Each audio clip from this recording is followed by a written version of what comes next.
सबों को जय शिव। दैनिक आहार में आपका स्वागत है।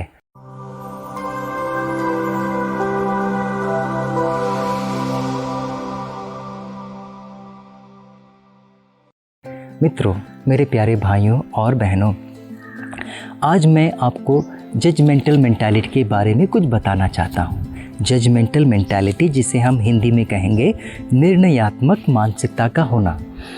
यह मानसिकता हमारे दिल में कैसे पैदा होती है, इस मानसिकता के दौरान हम दूसरों के प्रति कैसी भावना रखते हैं और ये इस मानसिकता से हम छुटकारा कैसे पा सकते हैं, और यह मानसिकता आज के सुसमाचार से कैसे जुड़ी हुई है, इसके विषय में हम बात करेंगे। यह मानसिकता तब पैदा होती है जब हम औरों के साथ रहते हैं, औरों से बातें करते हैं, उनके साथ हमारा खाना पीना होता है, पढ़ना लिखना होता है, उनके साथ हम बढ़ते हैं, उनके इर्द गिर्द हम रहते हैं। मेरे मित्रों, ऐसी परिस्थिति में हमारे दिल में एक अर्ज पैदा होती है, जिसे हम कहते हैं एक प्रबल इच्छा पैदा होती है, और इस इच्छा के अनुसार हम दो बातें अपने जीवन में साबित करना चाहते हैं, और वो चीज़ है कि हम औरों के प्रति बेहतर हैं, औरों के प्रति हम ही सही है।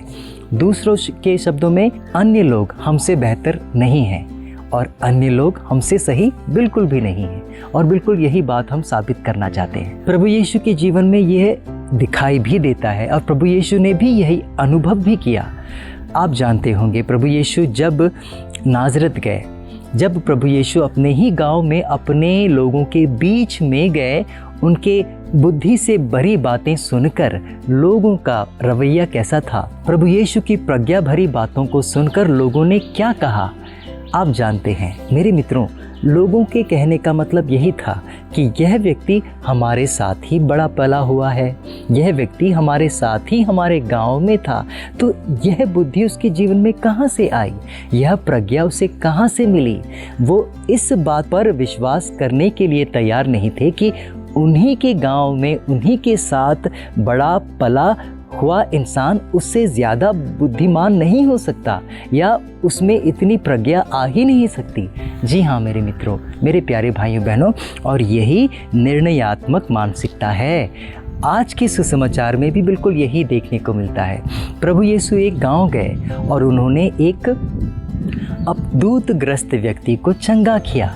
प्रभु यीशु के इस महान चमत्कार को देखने के बावजूद भी लोगों का रवैया क्या था? लोग कहने लगे कि यह मुमकिन नहीं है, प्रभु यीशु खुद की शक्ति से ऐसा नहीं कर सकते। यदि प्रभु ने ऐसा किया होगा तो उन्होंने बेल्ज़ेबुल की सहायता से किया होगा। बेल्ज़ेबुल कौन था? बेल्ज़ेबुल अबदूतों का नायक था। उनका कहने का मतलब है कि प्रभु यीशु ने स्वयं से ऐसे नहीं किया, बल्कि अबदूतों के नायक के द्वारा ऐसा किया। मेरे मित्रों, मेरे प्यारे भाइयों बहनों, क्या आपके जीवन में भी ऐसा होता है? क्या आप भी खुद को निर्णयात्मक मानसिकता से जूझते हुए पाते हैं? यदि ऐसा होता है तो आप एक छोटा सा काम करें, एक प्यारा सा काम करें, और वो काम विनम्रता के बिना बिल्कुल भी नहीं हो सकता। आपको मात्र अपने हृदय को उन व्यक्तियों की ओर खोल देना है जिन्हें आप खुद से महान देखना नहीं चाहते। मेरे मित्रों, ऐसा करने से ईश्वर आपके दिल में इतना अनुग्रह भरेगा, इतनी कृपाएं भरेगा कि आप उनकी अच्छाइयों को ही देख पाओगे, बशर्ते आप विनम्रता से अपने दिल के द्वार को खोल दें। औरों के प्रति खोलने के साथ साथ अपने हृदय को ईश्वर के प्रति भी खोल दें। क्या होगा ऐसा करने से? जब आप अपने हृदय को ईश्वर के प्रति खोलोगे ना, तो ईश्वर आपको खुद की खामियां दिखाएगा, खुद की कमज़ोरियां दिखाएगा, और खुद की खामियां और कमज़ोरियों को देखने के साथ साथ आप विनम्रता से उन्हें ग्रहण भी करोगे, और तब जाके आपके जीवन में एक महान चमत्कार होगा, और वो है ईश्वर आपकी कमज़ोरियों को परिवर्तित करके उन्हें महान बनाएगा।